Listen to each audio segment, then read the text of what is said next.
Assalamualaikum warahmatullahi wabarakatuh. Perkenalkan, nama saya Muhammad Lamarudi Bulungan. Saya merupakan dosen S1 Teknik Industri, Fakultas Rekayasa Industri, Universitas Telkom. Izinkan saya untuk menjelaskan mata kuliah yang saya ampu yang sesuai dengan bidang ilmu. Penggunaan sistem merupakan mata kuliah yang saya ampu yang sesuai dengan bidang ilmu yang saya tekuni, di mana mata kuliah ini merupakan mata kuliah yang ditujukan kepada mahasiswa pada tahun kedua semester 4 dengan kode BAK 2I AB2. Mata kuliah ini merupakan mata kuliah yang mengajarkan terkait dengan pendekatan penyelesaian masalah sistem integral dengan cara berpikir kesisteman. Ada 2 CPL untuk mata kuliah ini, yaitu CPL 202, yakni kemampuan untuk merancang sistem terintegrasi sesuai standar teknis, keselamatan dan kesehatan lingkungan yang berlaku menggunakan pendekatan sistem untuk menjadi solusi terhadap masalah rekayasa kompleks pada sistem terintegrasi dengan mempertimbangkan aspek kinerja dan keandalan, kemudian penerapan dan keberlanjutan, serta memperhatikan faktor ekonomi, sosial, dan kultural. Sedangkan CPL 204 yakni kemampuan mengidentifikasi, memformulasikan, dan menganalisis masalah rekayasa kompleks pada sistem terintegrasi berdasarkan pendekatan analitik, komputasional, atau eksperimental. Adapun CPMK untuk mata kuliah ini adalah CPMK 1, yakni mampu memahami konsep kesisteman, pendekatan sistem, dan pemodelan sistem. Sedangkan CPMK yang kedua adalah mampu memformulasikan masalah dan membangun model matematis untuk mencari solusi pada masalah sistem. Perkuliahan ini terdiri dari 16 pertemuan, di mana 14 pertemuan merupakan pertemuan untuk penyampaian materi, sedangkan 2 pertemuan untuk evaluasi ataupun asesmen. Adapun pustaka utama yang digunakan pada perkuliahan ini merupakan Textbook Management Science, Decision Making through System Thinking oleh Daniel Bach. Kemudian pendukungnya adalah buku Pemodelan Sistem, sebuah pengantar dari MRI. Nah, sedangkan media pembelajaran kita menggunakan software Microsoft Excel dan juga membutuhkan hardware seperti laptop ataupun sejenisnya. Sedangkan materi yang disampaikan pada perkuliahan ini dimulai dengan Introduction to Complexity, kemudian sistem dan berpikir sistem atau system thinking, ya, kemudian konsep sistem, kemudian penggambaran situasi dan stakeholder system, rich picture diagram, kemudian pernyataan masalah ataupun problem statement, dan batasan sistem serta sistem models, kemudian pendekatan penggambaran sistem relevan dengan influence diagram, pendefinisian dan formulasi masalah dalam model matematis, deterministik dan scholastic, operation research, kemudian verifikasi dan validasi model, kemudian materi terakhir adalah pencarian solusi dan analisis. Dan mata kuliah ini juga akan mendorong mahasiswa melatih kemampuannya dalam membangun sebuah model dari realitas, ya, melalui suatu tugas besar di akhir perkuliahan. Baik, terkait dengan delivery, interaction, dan assessment. Untuk delivery, kami menyampaikan mata kuliah ini dengan materi, ya, LPS, RPS, ya, dengan LMS juga melakukan presentasi, ada media video, dan quiz juga yang ada di LMS. Sedangkan untuk interaction, ya, kita melakukan komunikasi dua arah, baik diskusi, tanya jawab, kemudian maupun elaborasi secara bersama-sama. Untuk asesmen, ada beberapa asesmen, yakni ada kuis, ya, tugas, kemudian ada sikap, sedangkan UTS dan tugas besar merupakan asesmen sumatif. Demikian penjelasan dari mata kuliah yang saya ampu, yakni pemodelan sistem. Berikutnya kita akan menyaksikan video perkuliahan yang saya lakukan pada perkuliahan materi yang pertama, yaitu materi Introduction to Complexity. Selamat menyaksikan. Terima kasih. Oke. Assalamualaikum warahmatullahi wabarakatuh. Selamat siang teman-teman semuanya. Ini udah pada makan belum? Udah ya. Tadi juga udah minum kopi ya tadi ya. Oke, baik. Pada pertemuan ini kita akan membahas kelanjutan dari pertemuan sebelumnya, di di mana pada pertemuan ini kita akan membahas tentang pengenalan terhadap kompleksitas. Ya. Tapi sebelum kita masuk ke materi, pertemuan ini akan membantu teman-teman untuk memampukan teman-teman menguasai PLO2. Ya, teman-teman sudah tentu mendapatkan berbagai macam materi untuk bisa menguasai PLO2, dan pertemuan ini khususnya nanti akan membuat teman-teman bisa untuk mampu memahami konsep kesisteman, pendekatan sistem, dan pemodelan sistem. Ya, jadi ini salah satu pertemuan yang akan membuat teman-teman bisa menguasai CLO1. Selain nanti beberapa pertemuan yang lain. Ya. Nah, pada pertemuan kali ini materi yang akan kita bahas adalah terkait dengan kompleksitas. Ya. Setelah itu nanti ada satu case yang akan kita gunakan sebagai materi teman-teman untuk lebih memahami apa itu kompleksitas. Ya. Baik, sebelum kita masuk ke kompleksitas, kita coba review kembali ya. Kita sudah mempelajari tentang pemodelan sistem. Ya. Masih ingat itu apa pemodelan sistem? Pemodelan sistem. Ada yang masih ingat?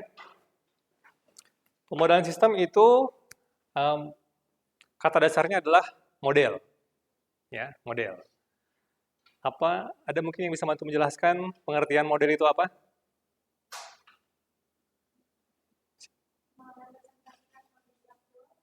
Merepresentasikan kondisi aktual. Terus dia pemodelan sistem. Ya.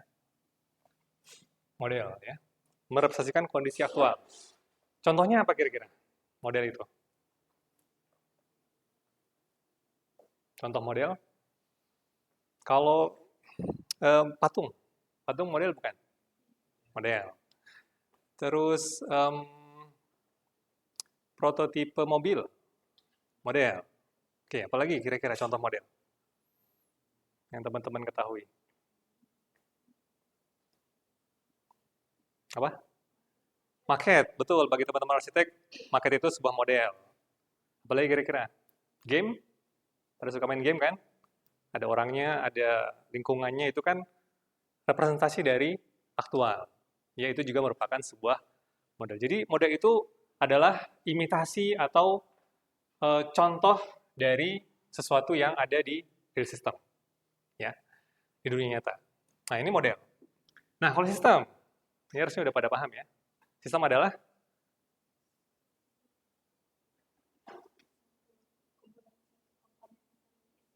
ya, dan memiliki tujuan ya. Ya, jadi model tadi adalah tiruan atau imitasi dari dunia nyata, sedangkan sistem tadi yang teman-teman jelaskan. Sehingga pemodelan sistem merupakan usaha atau cara kita bagaimana mengimitasi apa yang ada di sistem. Ya, itu pemodelan sistem. Nah, masalahnya kenapa kita harus memodelkan sistem? Ya, tujuan kita memodelkan sistem adalah untuk menyelesaikan masalah, ya, problem. Ya, kita mau menyelesaikan masalah. Tentu yang masalah yang ingin kita selesaikan di sini bukanlah masalah yang sederhana ya, bukan masalah kurang uang saku di akhir bulan, bukan masalah itu yang kita selesaikan ya, tapi masalah yang lebih kompleks. Ya, nah disinilah muncul kata kompleks. Ya, jadi kita mencoba menirukan atau mengimitasi sistem yang nyata, dan yang kita tirukan itulah problem yang kompleks. Ya. Nah, sekarang kita ke kompleks. Apa itu kompleks? Kalau kita menggunakan 3 ilustrasi ini ada 3 ya. Pertama adalah untuk memudahkan memahami kompleks itu apa, kita bandingkan dengan simple dan complicated. Ya. Nah, kalau simple itu dicontohkan dengan apa ini? Membuat kue. Ya. Kalau complicated itu dicontohkan dengan mengirim roket ke bulan. Ya. Sedangkan yang kompleks itu dicontohkan dengan apa ini? Membesarkan anak. Ya. Ada yang pernah bikin kue di sini? Pernah bikin kue? Ada yang belum pernah? Belum pernah? Cowok-cowok belum pernah? Oh, belum pernah. Cewek-cewek udah pernah ya. Nah, bikin kue itu gimana kira-kira? Kue apa yang pernah bikin? Brownies, oke. Coba jelaskan secara singkat tahapan-tahapan membuat kue brownies. Mm-mm. Mm-mm. Mm-mm. Membangun kue, selesai. Ya. Ada takaran-takaran ya, berapa tepungnya, berapa, pakai telur ya, dan seterusnya. Nah, siapa namanya tadi? Tasya.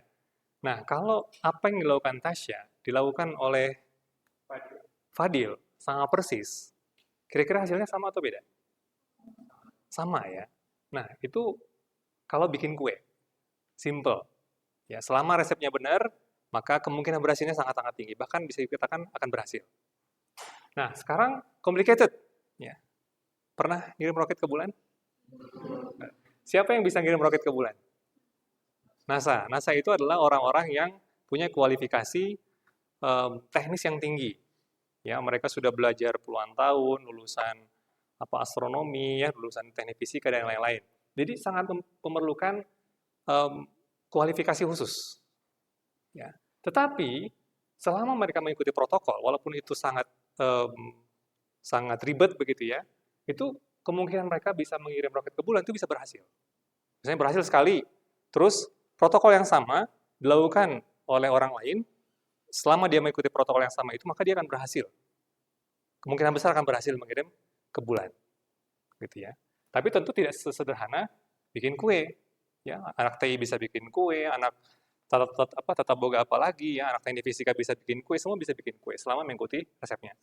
Tapi kalau ini nggak semuanya, butuh kualifikasi khusus. Nah, sekarang yang kompleks, raising a child, ya, membesarkan seorang anak. Nah, membesarkan seorang anak itu ada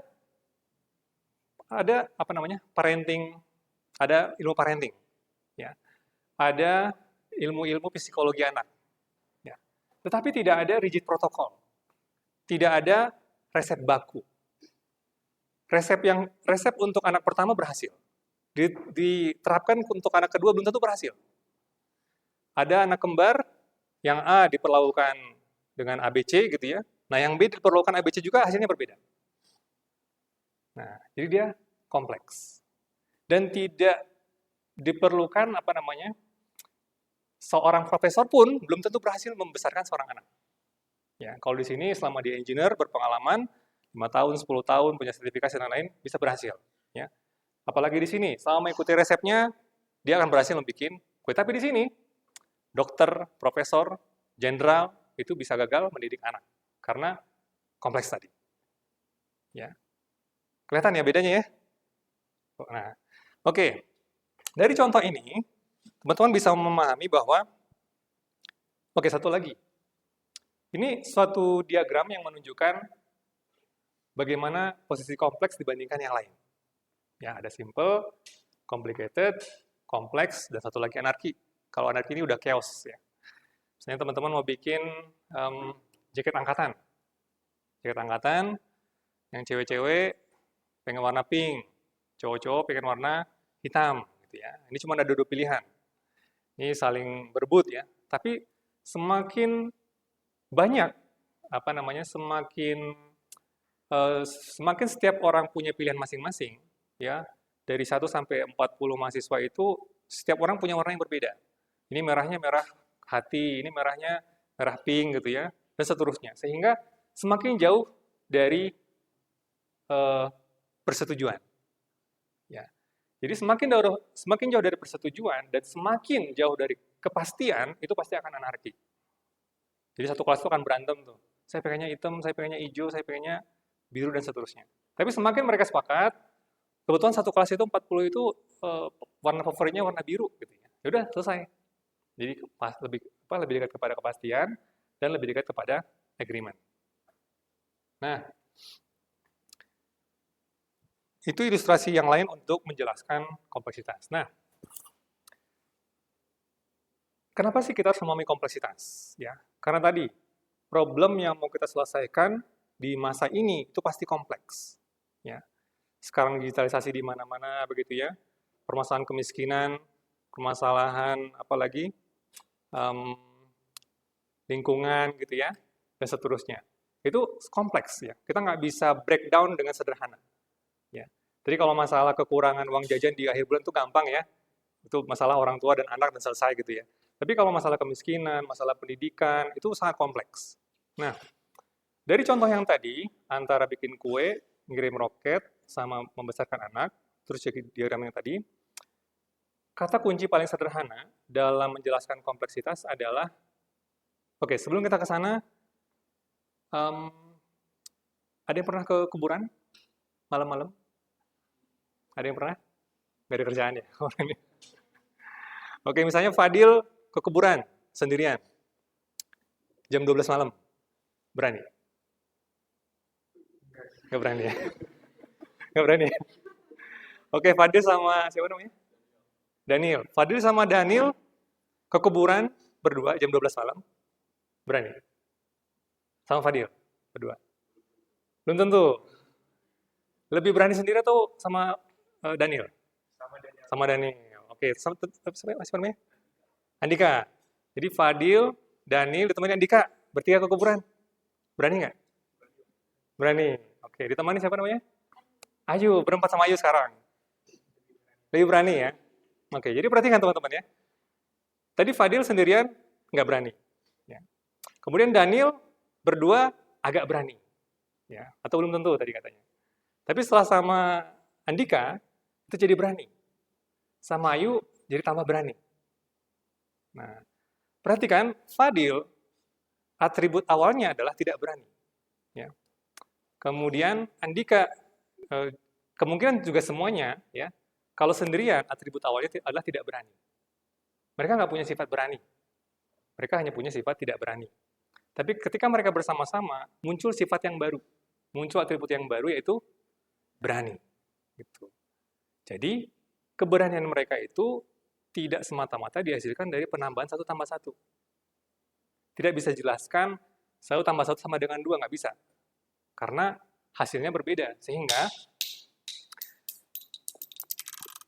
gampangnya ketika 1 tambah 1 tidak sama dengan 2, maka ini adalah kompleks. Gitu ya. Kompleks. Kalau kata Aristotle bilang, the whole is more than the sum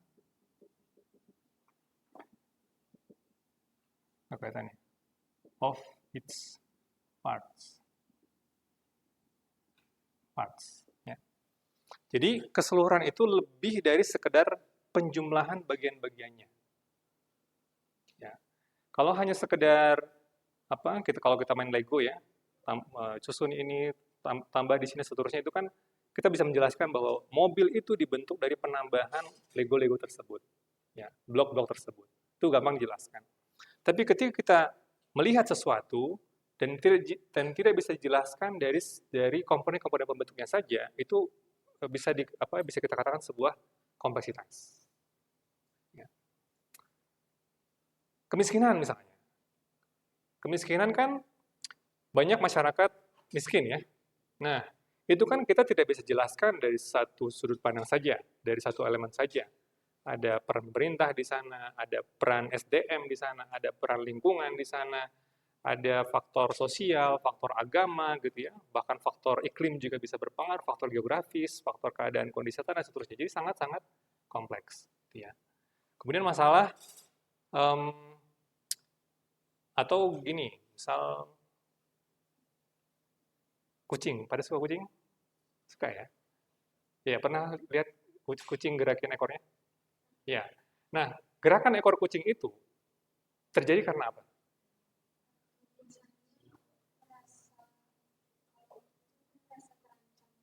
Merasa terancam. Oke. Karena merasa terancam. Terus apa lagi? Atau bagaimana kucing menggerakkan ekornya? Apa yang membuat kucing bisa menggerakkan ekornya?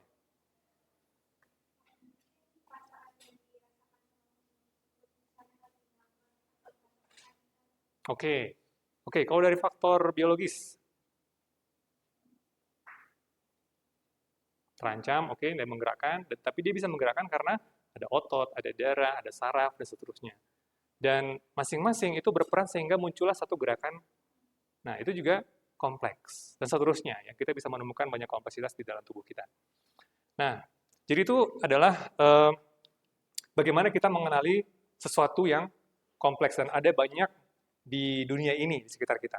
Sehingga untuk menyelesaikan masalah yang kompleks nggak akan bisa dengan model matematis sederhana. Kita akan membutuhkan pemodelan sistem, apakah dengan komputasi, ya, dengan simulasi, atau dengan pendekatan-pendekatan yang lain, gitu ya, yang bisa mereduksi realitas menjadi sesuatu yang lebih sederhana dalam bentuk model. Nah, itu kompleksitas, ya. Oke, sampai di sini ada yang mau ditanyakan? Ada? Cukup? Ada yang tahu bagaimana kita memodelkan sistem? Caranya gimana? Ya, nanti itu akan kita pelajari di pertemuan berikutnya ya. Tapi cara kita memodelkan sistem, nanti akan ada banyak tools untuk memodelkan sistem, ada agent-based modeling, ada system dynamics, gitu ya, ada discrete event simulation, ada network modeling, dan lain-lain. Nah, ini teman-teman pelajari pada pertemuan berikutnya. Ya. Nah, untuk memperkuat pemahaman teman-teman terkait dengan apa itu kompleksitas, di textbook kita itu ada studi kasus ini, ya, emergency call center. Ya, jadi kita bisa bayangkan di suatu negara mereka punya pusat emergency call, tapi untuk pusat panggilan untuk emergency. Ya, jadi siapapun kalau ada kejahatan, ada kebutuhan untuk ambulans, bisa menghubungi ke sini. Tapi kita harus memperhatikan dulu ya, berapa banyak operatornya. Ya. Kemudian karena tidak selamanya banyak panggilan. Kita hire 10 operator, ternyata setiap hari cuma 1 panggilan, 2 panggilan, tapi ada 1-2 minggu yang panggilannya tinggi. Nah, jadi kita akan di-challenge untuk melihat dan menentukan berapa operator yang paling optimum. Sehingga kalau ada orang nelpon, tolong dong nih ada kecelakaan. Nah, itu bisa direspon cepat. Tapi kalau di telepon, tolong ada kecelakaan, oh mohon maaf Anda anterin ke sekian misalnya gitu ya. Orangnya keburu mati. Gitu. Nah, jadi ini cukup kompleks. Ya. Nah, ini teman-teman baca dan pelajari nanti di textbooknya. Setelah itu, coba jawab pertanyaan ini. Ya.